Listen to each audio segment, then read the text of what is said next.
영국의 여왕이 되면은 단순히 영국, 다시 말해서 이제 이 잉글랜드, 뭐 거기 있는 스코틀랜드, 뭐 이렇게 브리티시 그 공화 그 브리티시 왕국을 이제 이 통치하는 상징적인 통치자로서의 직분만 갖지 않습니다. 뉴질랜드, 캐나다 및 영연방 국가 전체를 대표하고 또 여러 가지 면에서 자기가 원하지 않아도 해야 할 여러 가지 직무가 있는 것이죠.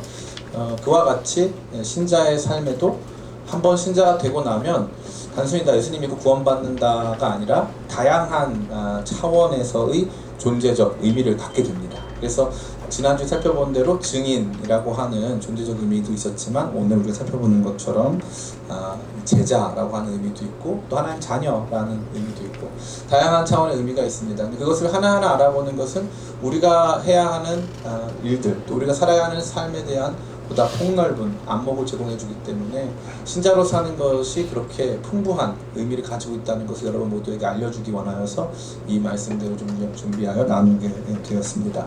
예수님 믿는 게 왜 재미가 없을까요? 예수님 믿는 재미가 없는 것은 예수님 믿는 실력이 부족하기 때문에 그래요. 믿음에는 실력이 있습니다. 육체의 연습은 약간의 유익이 있지만 이 경건은 금생과 내생의 약속이 있다 이렇게 말하고 있거든요. 그러니까 경건, 다시 말해 하나님을 섬기고 사랑하고 그분 앞에 살아가는 삶은 더 큰 약속과 유익이 있다는 것을 말해주는 것이죠. 그러니까 신자로 살아가면 유익이 있고 기쁨이 있고 감사함이 넘쳐야 되는데 그게 없는 이유는 실력이 없기 때문에 그렇습니다. 친구들이랑 이렇게 운동 잘하는 친구들이랑 같이 가가지고 운동하면 재밌어요? 재미없어요? 재미가 없죠. 운동 자체가 재미가 없잖아요. 근데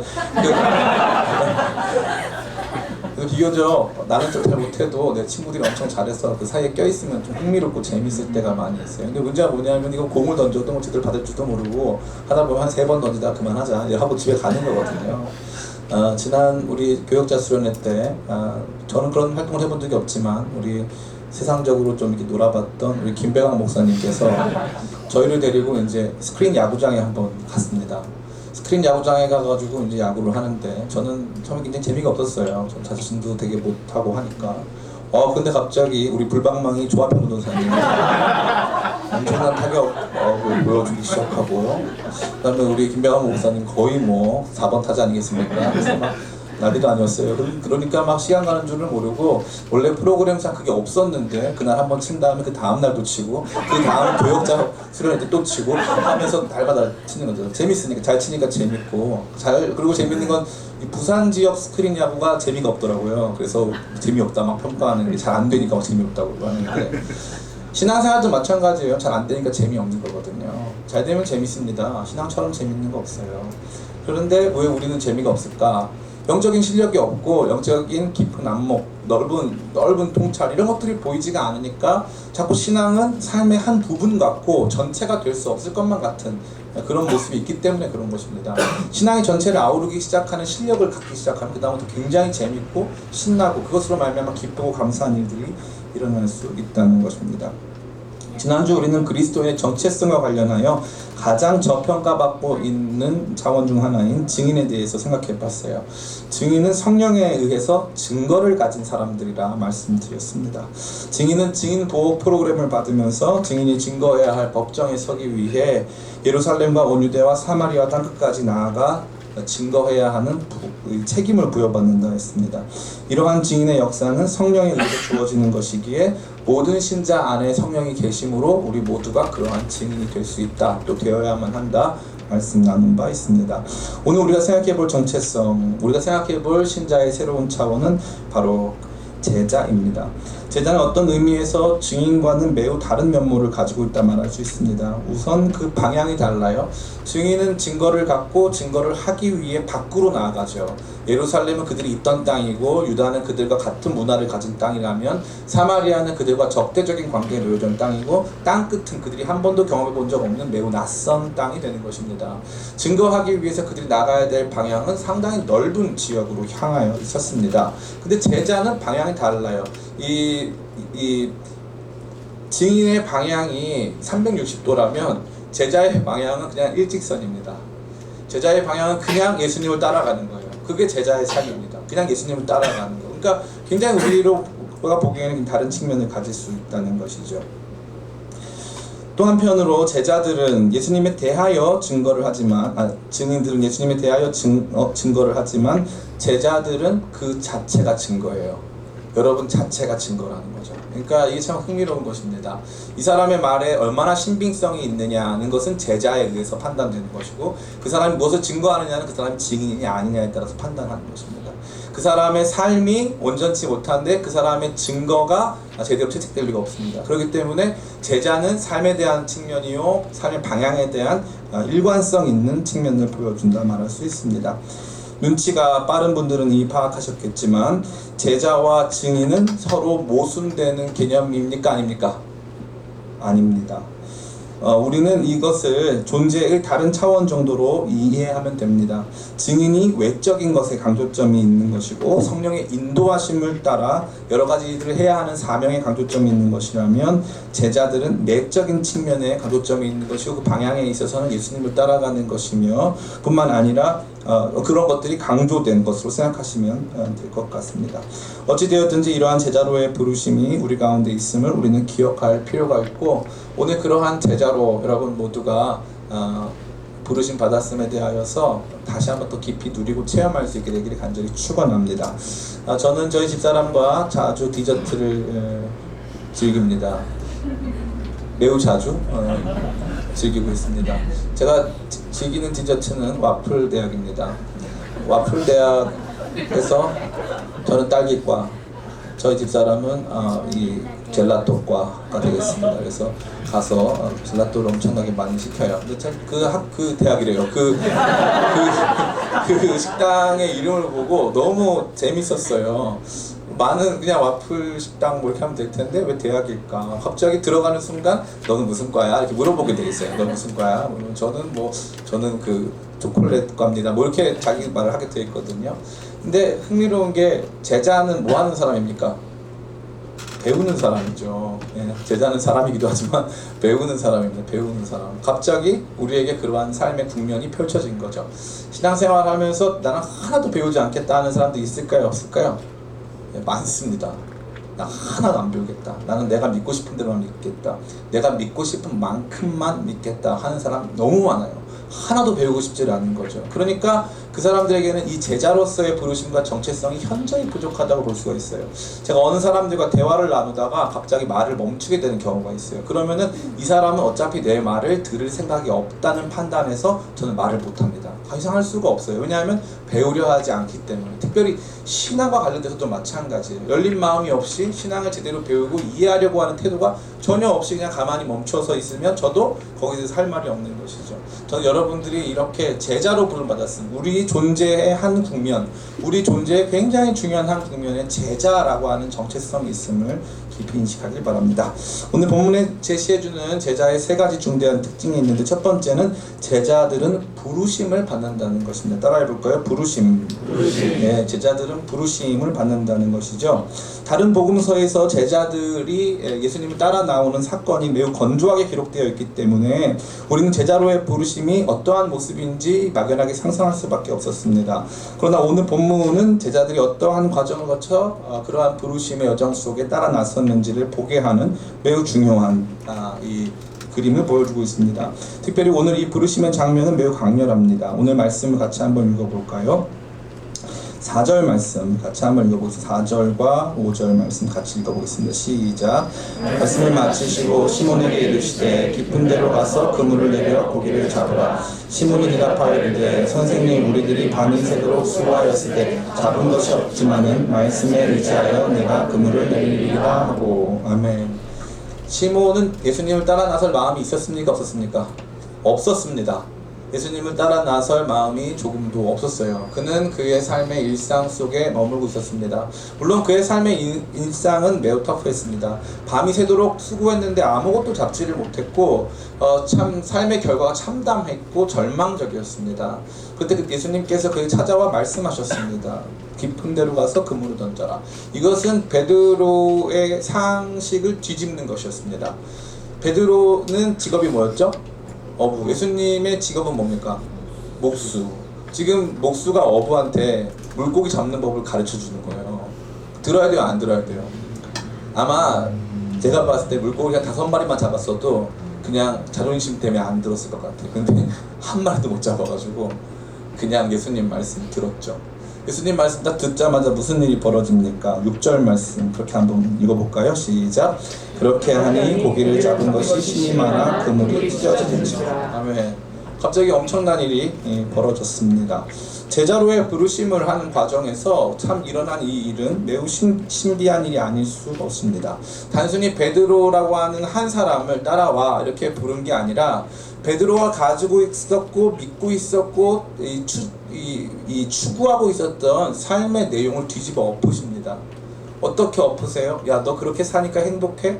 그렇게 사니까 아주 모든 것이 충만해? 너의 모든 수고가 그에 합당한 결과를 너에게 주고 있어? 남들이 살아가는 대로 가면 그렇게 좋은 일들이 너에게 있을까? 라고 하는 질문이 들 만큼.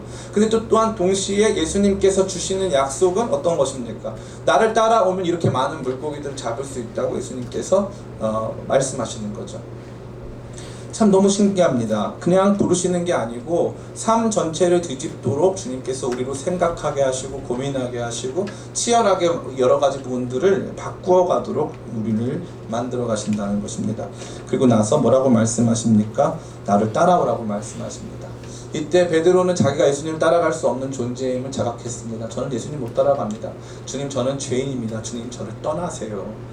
저를 떠나세요. 저는 그러한 사람이 아닙니다. 저 못 따라갑니다. 저 못 갑니다. 근데 뭐가 이 베드로로 하여금 예수님을 따르게 했습니까?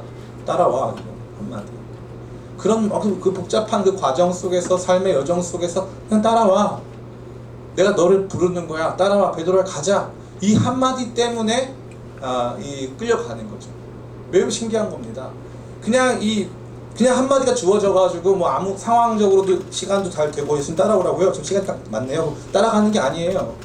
막 뒤집어 엎어지고 마음의 절망과 이 말로 할 수 없는 공허감이 찾아오는 순간 내가 추구했던 모든 것들이 아무것도 아닌 것처럼 보여지고 막 모든 혼란이 막 가중될 때 나는 예수님 못 따라갈 것 같은데 예수님이 갑자기 나 따라오라는 거예요.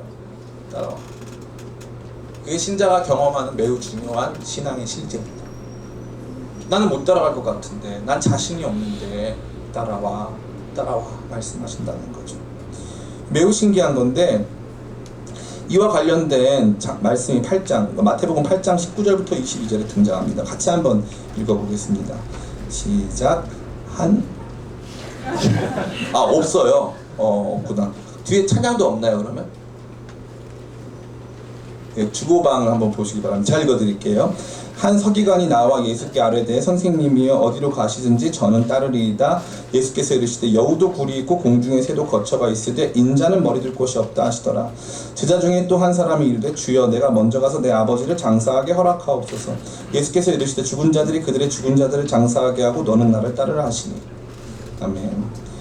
매우 신기한 게요, 한 서기관은 내가 주님을 따르겠다고 했고요, 한 제자는 주님 저는 가서 아버지를 장사 지내고 와야 됩니다. 아버지 장례식 치르고 와야 됩니다 라고 했어요. 예수님을 따르겠다고 한 사람에게는 예수님이 너 나 못 따라온다 그랬어요. 예수님한테 주님 저는 아버지 장례식 치르고 오겠습니다 라고 한 사람한테는 예수님은 그 장례식은 죽은 자의 장례식은 죽은 자가 치르게 하고 넌 나 따라와라 이렇게 말했어요. 너무 신기하죠. 예수님을 따라가고 싶어서 나온 사람들이 꽤 많았어요. 근데 그들이 자신의 열정으로 자신의 의지로 예수님 못 따라갔습니다. 부르심 받은 사람만 따라가요. 이게 매우 신기한 거예요. 부르심을 받은 사람, 주님께서 우리를 불러주실 때 참 제자의 길을 걸어갈 수 있는 것이죠. 제가 이 제자라고 하는 신앙, 우리 존재의 한 국면, 한 차원에 대해서 여러분에게 설명드릴 때 공감이 되는 분이 있고 전혀 공감이 안 되는 분이 있어요. 왜 그러냐 하면은 이 부르심의 강도와 관련이 있습니다.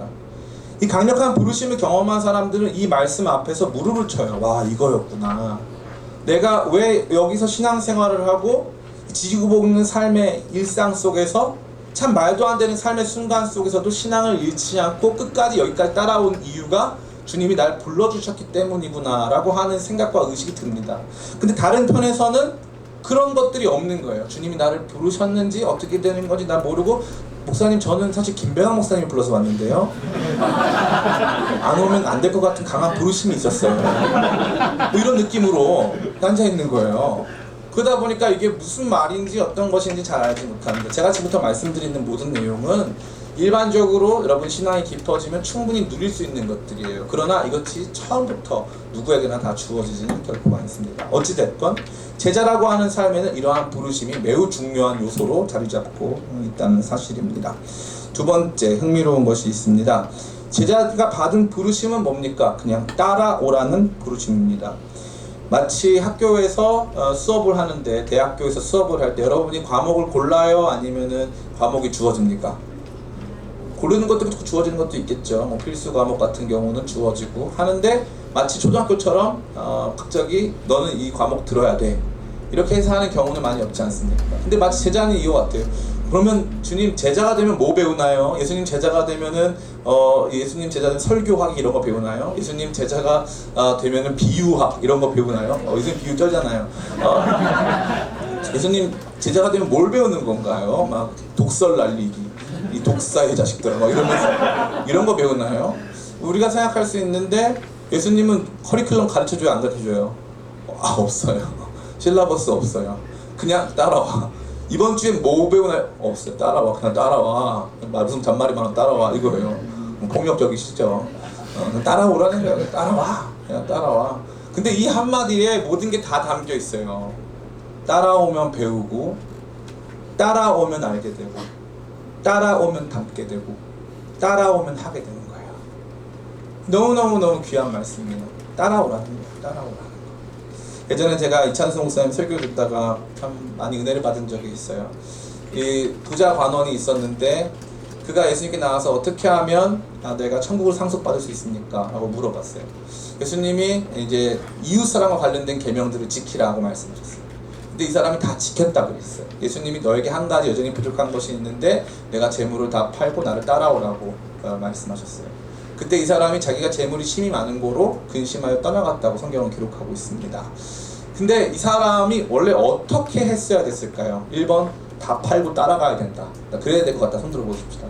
이 사람 여러분들 다 한 명 장민혁 형제 당연히 빼고 다 썩었어. 두 번째 다 못 팔아도 따라가야 된다. 또 이렇게 있군요. 네. 세 번째 다 판 다음에 따라가야 된다. 네, 없군요. 눈치 보세요. 네. 아무래도 돈을 좀 다루다 보니까 그죠? 네.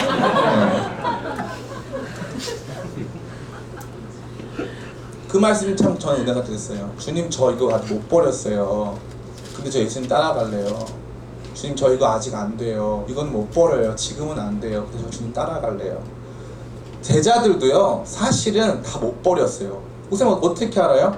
제자들이 특징이 뭐냐면 예수님은 십자가에 올라가신다고 하는데 자기들끼리 어떻게 하냐면 누가 높은지 싸워요. 제자들은 어떻게 합니까? 제자들은 예수님께 찾아와서 예수님 영광 받으실 때 저는 보좌 우편에 저는 좌편에 앉혀주세요. 저는 그렇게 수고 많이 했어요. 저는 그거에 대한 합당한 보상을 받을 자격이 충분합니다. 저는 그러한 종류의 보상을 받고 싶어요 라고 말했어요. 실상은 버리고 따라난 것 같은데 사실 버리지 못한 것들이 너무 많았다는 거죠. 그게 제자의 모습이에요. 그래서 예수님이 뭐라고 말씀하시는 거예요? 무슨 조건을 가져라, 어떻게 하고 따라와, 다음날 새벽 2시까지 짐을 챙겨서 와라 마라 이런 말씀이 없어요. 따라와 이거예요. 그냥 따라와. 같이 걷자 이거예요. 예수님하고 같이 걸으면서 배우자 이거죠. 그러니까 우리의 신앙에 있어서 정말 중요한 측면이 있다면 그것은 같이 걷는 거예요. 그냥 예수님 따라가는 거예요. 예수님한테 그냥 그분을 붙들고 그분 앞에 그냥 서 있는 거. 그게 너무나도 중요한 건데 그걸 못하는 거죠. 왜요? 다들 자격지심 때문에 못하는 거예요. 나는 기도가 충분하지가 않아. 나는 성경을 잘 몰라. 나는 술, 담배가 막 정말 너무 좋아. 그러니까 나는 또 자매가 좋아, 형제가 좋아. 나 그래서 교회 신앙생활 못해. 저는 매우 안타깝습니다. 교회 공동체 보면 서로 사귀다가 헤어지는 경우가 있잖아요. 그럼 공동체 떠나고 간혹가다 예수님 떠나는 경우도 있어요. 저는 왜 여자친구 남자친구 문제와 구원을 바꿀까 이런 생각을 해요. 왜 구원을 바꿔요? 그 쿨한 공동체 돼야 됩니다. 쿨한 공동체. 그런 쿨함이 있어야죠. 왜 그거를 그렇게 합니까? 예수님 따라가면 되는 거예요. 그게 더 중요한 건 예수님 따라가는 거예요. 창피를 좀 당해도 민망한 상황을 만나도 예수님 따라가는 거예요. 제가 살면서 제일 많이 느끼는 건 뭐냐면 뚝심이에요. 실패했다고 혼자 울고 있으면 알아주는 사람 한 명도 없어요.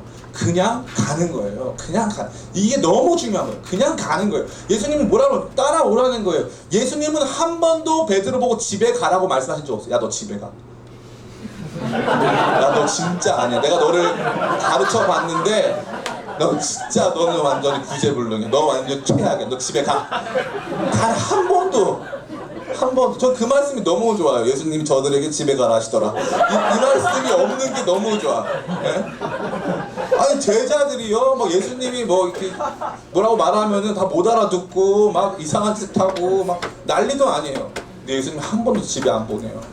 그리고 또 따라오래요. 예수님 기도하러 가실 때 예수님의 그 따라오라고 요청하는 그 요청의 핵심이 어디냐면 겟세마네 동산이에요. 이름도 좀 이상한데 그 겟세마네 동산에 올라가서 기도를 하시는데 이제 예수님이 십자가를 지셔야 되거든요. 제자들은 기도했어요, 잤어요? 잤어요. 그 예수님이 그들이 잘 줄을 모르고 데려갔을까요? 아니면 그냥 데려갔을까요? 그냥 데려가는 거예요. 쥐뿔 아무것도 몰라가지고 지금 당장 무슨 십자가를 지는지 누가 죽는지 사는지 관심 없어요. 무관심. 예수님의 죽으심을 위해서 어떤 여인이 마리아죠. 마리아가 향유를 예수님에게 부었어요. 왜 이렇게 비싼 거를 갖다 부어서 허비하느냐. 예수님의 장례를 준비하는 것도 모르고 누군가에게는 생명이 걸릴 문제인데 그런 거 한 번도 몰라요. 따라오래요. 그냥 예수님 따라오래요.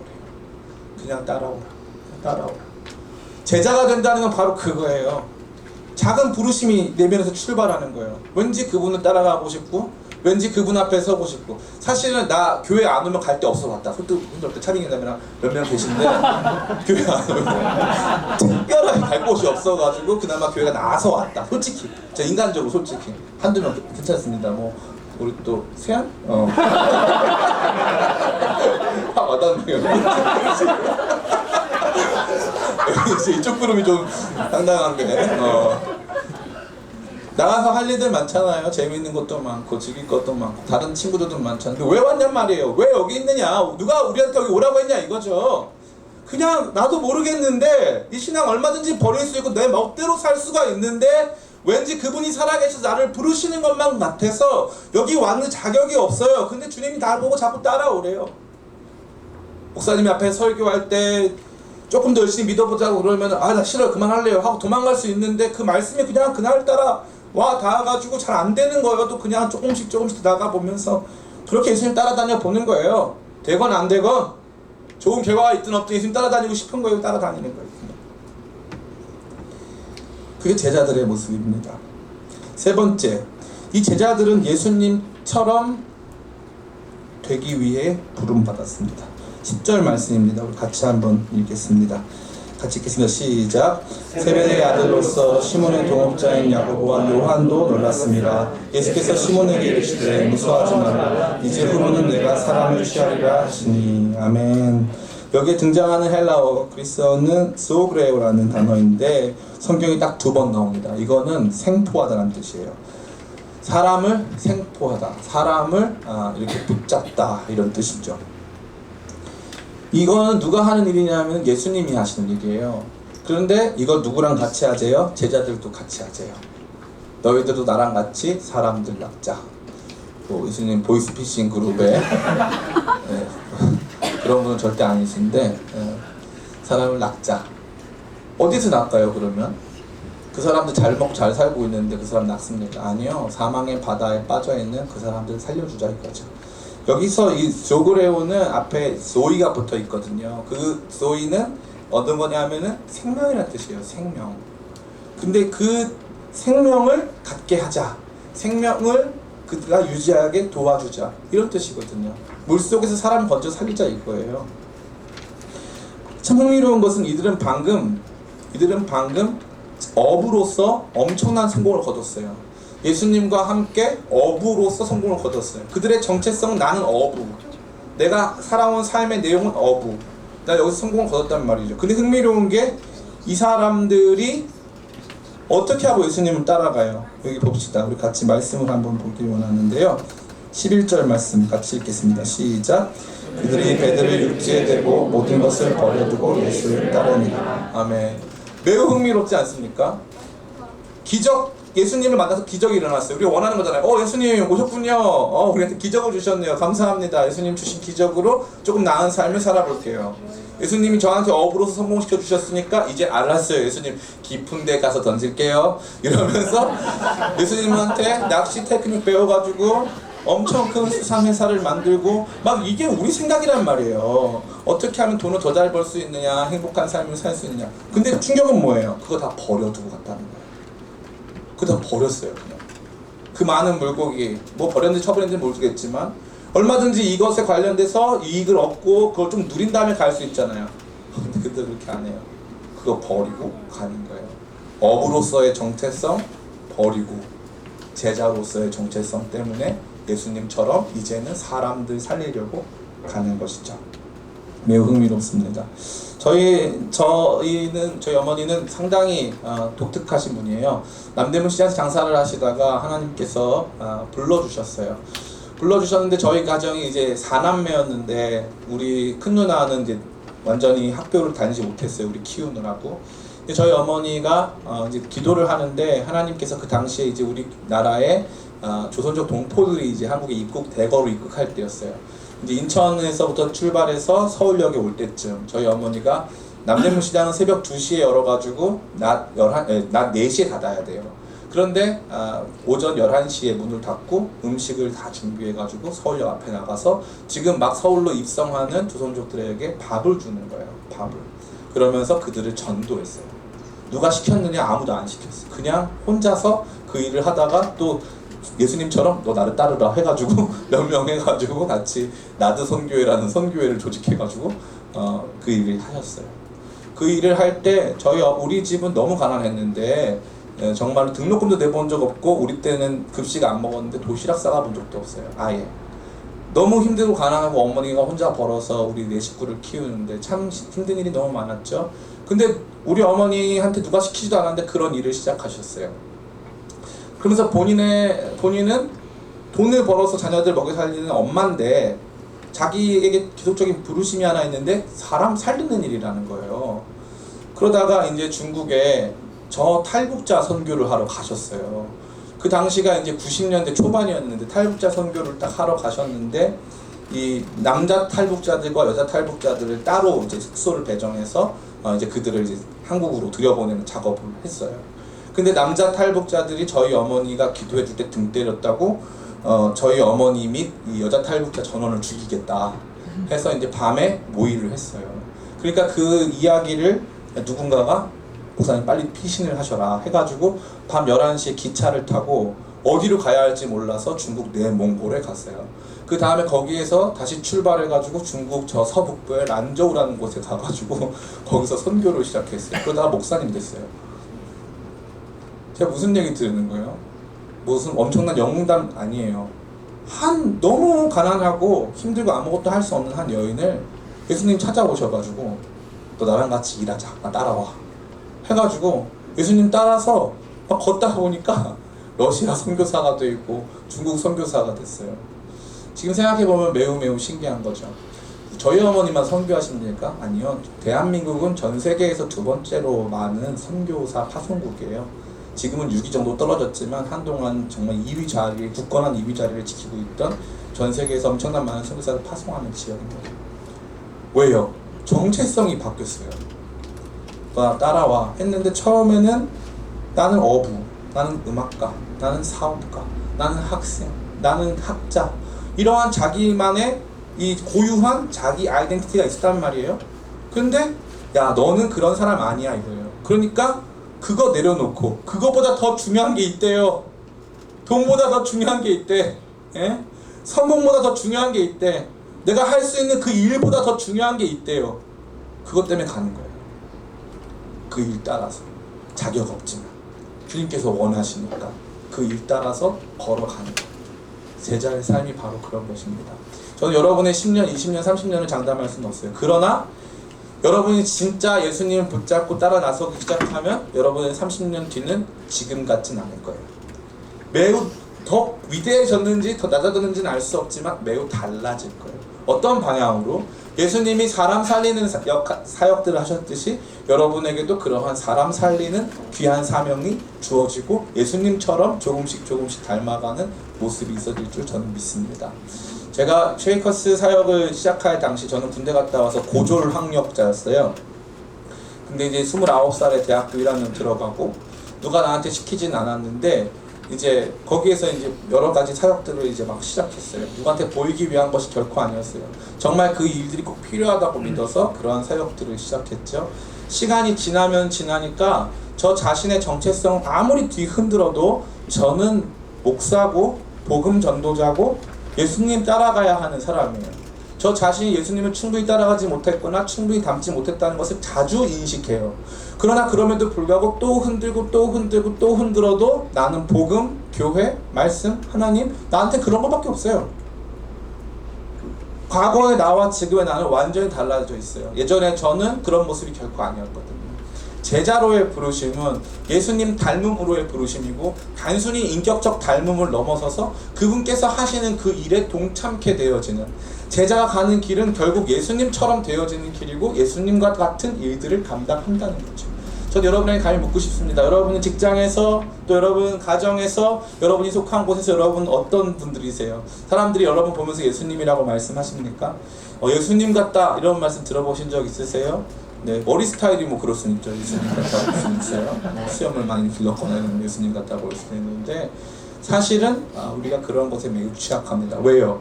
그 제자로의 부르심의 이 존재적 국면, 존재적 디멘션, 차원을 잘 모르기 때문에 저는 여러분들이 예수님을 꽉 붙잡고 그분께서 원하시는 길로 한 걸음 걸어 나서기를 간절히 축복합니다. 이제 말씀을 마칩니다. 7, 8년 전에 북미 지역 교회들과 한국 교회에 큰 영향을 미친 한 권의 책이 있었습니다. 카일 아이르먼 목사님이 지은 Not a Fan, 팬인가 제자인가 하는 책이에요. 이 팬인가 제자인가 하는 책의 요지는 매우 단순합니다. 예수님을 따르는 팬과 같은 무리들도 존재하지만 예수님은 결국에 제자들을 부르신다 하는 차원의 내용을 폭넓게 다루고 있습니다. 그러면 팬과 제자의 궁극적 차이는 무엇일까요? 이게 핵심 아닐까요? 나는 솔직히 팬 같다. 괜찮습니다. 정죄하지 않을게요. 예수님 팬 같다. 제자는 아닌 것 같다. 솔직히 괜찮아. 나 창원이 너무 순수해서 손들었어. 저는 오히려 사실 요즘에 창원 형제 보면서 조금씩 제자가 되고 있다는 생각 많이 해요. 실제로. 오히려 저런 형제는 낫습니다. 지금 졸고 있는 부채도 있기 때문에 차라리 나아요. 훨씬 괜찮습니다. 농담 반 진담 반으로 했는데 누가 진짜 손들어가지고 그래서 이 팬과 제자의 궁극적 차이는 뭐냐면은 팬은 그냥 따라다니고 좋아하면 돼요. 와 BTS다 BTS 따라다니면 돼요. 그러고 나서 잘만 따라다니면 아무도 욕 안 해요. 활동 열심히 하는구나 이렇게 돼요. 제자는 그 사람처럼 돼야 돼요. 이게 충격이에요. 제자랑 팬이랑 되게 다른 거예요. 교회 다녀요. 교회 문화에 익숙해요. 신앙생활을 해요. 교회 노래를 불러요. 말씀을 많이 들어요. 예수님 좋아요. 사람들이 예수님 욕하면 너 왜 그래? 예수님 좋은 분이야? 막 대답해주고 싶어요. 막 이 기독교 신앙에 대한 가치를 막 누려요. 근데 예수님 닮고 싶지는 않아요. 예수님 걸어가신 그 길을 따르고 싶지는 않아요. 그러면 뭐예요? 팬이에요. 그들을 향해서 예수님께서 어느 날 만나주세요. 딱 불러주세요. 그래서 그 믿음의 걸음으로 제자의 삶을 한 걸음 따라 나서요. 참 자격 없고 참 보잘것없는데 한 걸음 따라 나서는 나중에 가보니까 어떻게 돼 있어요? 예수님 같은 모습으로 조금씩 바뀌어 있는 거죠. 신자의 삶은 바로 그런 삶입니다. 기도 많이 하는 거 별로 좋지 않아요. 찬양 엄청 많이 하고 뭐 말씀 많이 알고 더 좋은 게 하나 있어요. 예수님 닮느냐 닮지 않아. 예수님 꽉 붙들고 그분께서 원하시는 길을 향해서 한 걸음씩 걸어가면서 내 삶의 중심과 방향이 바뀌어서 그분께서 하시는 일을 나도 하고 있다면 우리는 좋은 신앙인인 줄 믿습니다. 저는 굉장히 두려워요. 여러분들이 기쁨의 교회에서 우리 교회가 비교적 좋은 교회고 잘 되고 있으니까 나는 좋은 신앙인이다. 혹은 어떤 여러분들이 할 수 있는 찬양 잘하고 있으니까 나는 좋은 신앙인이다. 나는 기도를 엄청나게 많이 하고 있으니까 좋은 신앙인이다. 아니에요. 아니에요. 웃기지 마세요. 그런 거 없어요. 신천지 방언합니까 안 합니까? 합니다. 신천지도 방언해요. 다 합니다. 그런 거 없는 종교가 거의 없어요. 영적 체험 없는데 별로 없어요. 다 있어요. 있으니까 지금까지 다 존재하는 거예요. 그럼 신앙의 궁극적 지점은 무엇이냐? 제자로서의 부르심으로 말미암아 나도 모르게 그분께서 원하시는 이 믿음의 걸음을 한 걸음 한 걸음씩 걷고 있는 거예요. 그럼 문제가 뭐냐? 제가 보니까 우리 청년들 이 경험이 있어요. 그 부르심을 쫓아서 예수님 닮아가면서 그 길을 향해서 걸어가려고 하는 노력들이 있는데 가다가 지금 다 어떤 상태냐면 지쳤어. 예수님은 저 멀리서 안 보여. 그럼 우리끼리 여기서 뭐 고스톱 치고 타짜 박철용 나오고 막 그 다음에 여기서 막 술 먹고 여기서 우리끼리 막 놀다가 그냥 멈춰 있는 거예요. 제자건 뭐건 다 멈춰 있어. 그래서 산 중턱쯤 앉아가지고 그냥 우리끼리 먼 산 보고 있는 거예요. 제자로의 부르심, 그 사명의 길, 그 순종의 길을 걸어가는 데 있어서는 이제는 우리 다 포기한 상태죠. 포기만 안 하면 갈 수 있어요. 아멘? 포기만 안 하면 갈 수 있는 길, 제자의 길이에요. 제자로 살다가 포기한 사람들이 있어요? 없어요? 있어요. 성경에 많이 등장합니다. 그런데 주님께서는 그러한 사람들에게 다시 힘과 용기 주셔서 이 믿음의 길, 처음 부르심 받아서 예수님 따라가던, 예수님 꼭 붙잡고 따라가던. 제가 너무 답답한 게 뭐냐면 요즘의 청년들은 너무 필요 이상의 담론을 기독교적으로 소화하고 있어요. 좀 어려운 말인데 필요 이상으로 뭐 지금 요번에 나타난 검찰개혁 문제를 기독교인이 어떻게 바라볼 것인가, 나는 투머치라고 생각해요. 그거는 기독교의 문제가 아니라 그냥 정의의 문제고 정치의 문제예요. 사회적 문제고 같이 머리를 맞대서 해결해 보자고요. 그러면 되는 거예요. 자꾸 이거를 막 너무 기독교적으로 해석하는 데 익숙한데 정작 뭐가 안 되냐? 내가 제자로서의 삶을 못 살아. 관심이 없어. 근데 머리는 그냥 무슨 뭐 좌파 우파 하면서 엄청난 일들이 막 벌어지고 있습니다. 저 그러면 화가 나요. 그 성경을 여러분 딱 펼쳐놓고서는 성경을 펼쳐놓고 검찰개혁과 관련된 말씀들을 찾아봐요. 그러면 찾아보라고요. 그거는 파생적 적용이에요. 이해가 됩니까? 기독교 신자로서의 실존적이고 보다 본질적인 삶의 이 말씀의 이 적용이 이어지다 보니까 파생적으로 어느 것이 더 공익적으로 또 어느 측면에서 더 정의롭게 이것이 이루어진다라고 하는 좀 더 파생적 적용에 있어서 정치, 사회, 경제, 문화 이런 측면의 적용이 가능한 것이지, 당장 나는 제자도 아니고 뭐 증인도 아니고 아무것도 아닌데 맨날 뭐 그걸 뭐 복음으로 어쩌고 뭐 정의를 뭐 황수와 같이. 예수님 뭐라고 하십니까? 따라와. 따라와. 예수님 따라가 보고 말씀하세요. 따라가 보고. 성경 말씀 한 절 안 읽고 기도 하나 안 하고 예수님에 대해서 묵상하지도 않고 예수님 누구신지도 모르는데 기독교를 안다? 웃기지 마세요. 그런 거 없어요. 예수님 따라오라고 말씀하세요. 따라오래요. 목사님 커리큘럼이 뭐예요? 나도 몰라. 목사님 예수님 따라오라는데 어떻게 알아다가 따라오래요. 붙잡고 따라가 보는 거예요. 예수님을 깊이 묵상하는 거예요. 따라가는 거예요. 그러다 보면 조금씩 모든 거 다 버리고 쫓아왔는데 사실 안 버린 것들이 다 드러나고 우리가 얼마나 초라하고 비겁한 존재들이었는지 다 드러나면서 예수님 그분의 은혜로 우리를 덮어가시면서 조금씩 예수님 닮아서 예수님과 같은 사람 되는 줄을 믿습니다. 저는 여러분들이 그러한 제자로서의 부르심을 회복하고 당신 누구냐? 저 제자입니다. 예수님 따르기를 원합니다. 그래서 알기 원하고 그래서 주님께 순종하기를 원합니다. 고백하는 저와 여러분 다 되시기를 예수님의 이름으로 축원합니다. 찬양 아까